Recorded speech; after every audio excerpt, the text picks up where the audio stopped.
Thank you for digging deep into history to draw some comparisons. It's always good to learn from European history what to do and what not to do.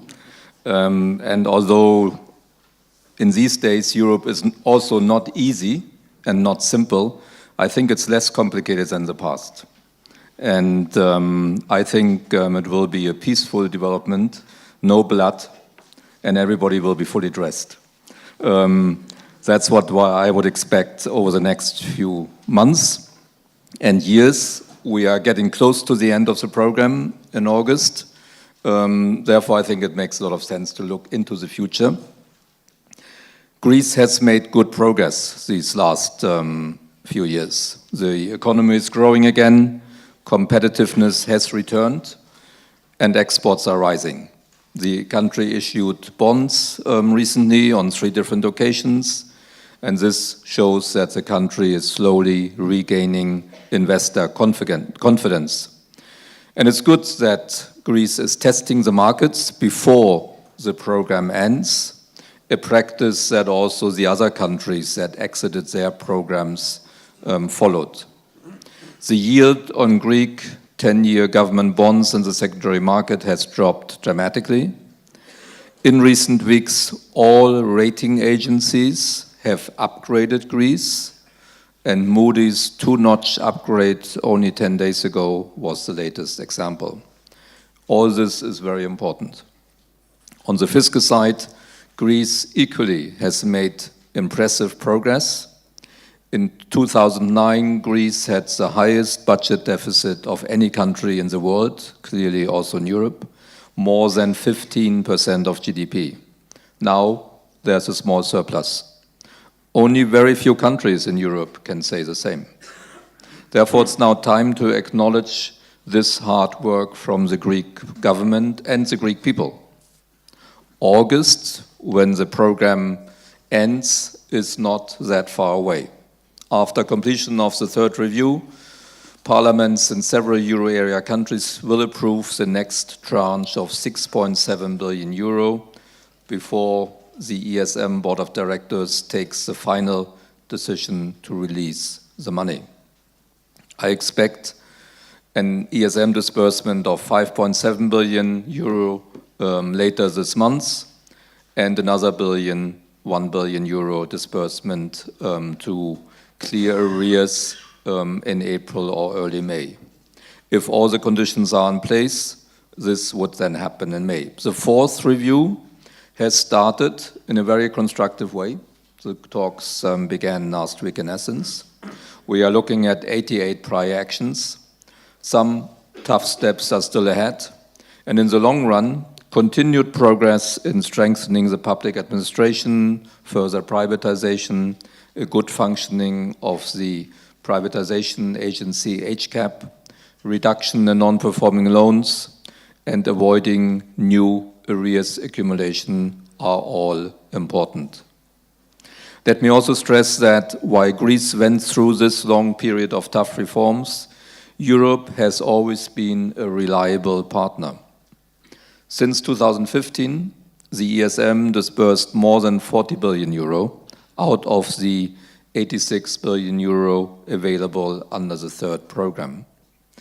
Together, since 2011, EFSF and ESM have disbursed 182 billion euro in loans to Greece. So we are holding now more than half of the country's public debt. Greece has always been a special case among the 5 countries that received assistance from their euro area partners during the last 7 years. The problems in the Greek economy were bigger initially on the fiscal side, on the trade side, in terms of loss of competitiveness than in the other countries. And therefore the size and duration of our financial assistance programs was also much bigger. Because of this special status and because of the huge financial interests that are at stake for Europe, it should be no surprise that Greece will remain a special case, also in the future. It is only legitimate, I believe, that creditor countries will want to keep an eye on how Greece is implementing the measures it has agreed to. Even after the program ends, there will be a degree of surveillance by the ESM and the other institutions. This, to some extent, happens in every country that has left a program. Surveillance is a logical consequence after ending a program and reassures creditors, but also investors. Let me briefly say how this will take shape.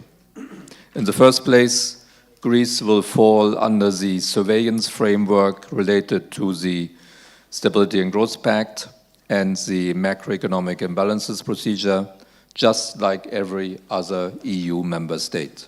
This is good. It shows that Greece is regaining its status as a normal country. In addition, Greece will be subject to the normal EU post-program monitoring, which will also take place under the ESM's early warning system. This assesses if a country is in a position to pay back its loans, even if it's a very long time horizon. Portugal, Spain, Ireland, Cyprus are all also subject to this early warning system, and we regularly visit these countries. If Greece requires additional debt relief measures, the post-program surveillance might be tightened. Let me add that the ESM has also a precautionary credit line in its toolbox. I know there's a debate on that in this country. So the instrument exists, but I think it's too early to decide whether it is needed. In any case, it would be for Greece to formulate a request, and for the time being, Greece has made it clear that it has no intention to do so, and looking at the market situation and the forecasts, it doesn't seem to be necessary. In short, there will continue to be a strong relationship between Greece and its European partners, even after the program ends. Greece will not have to face its challenges, the jungle of the markets, as you said, on its own. The ESM will continue to work with the country. And there's no shortage of work to be done. Greece should not back down on the reform agenda or backtrack on its promises. For 2019 and 20, fundamental pension and tax reforms have already been agreed. On the positive side, if fiscal policy yields the expected good results, its spending package can be activated.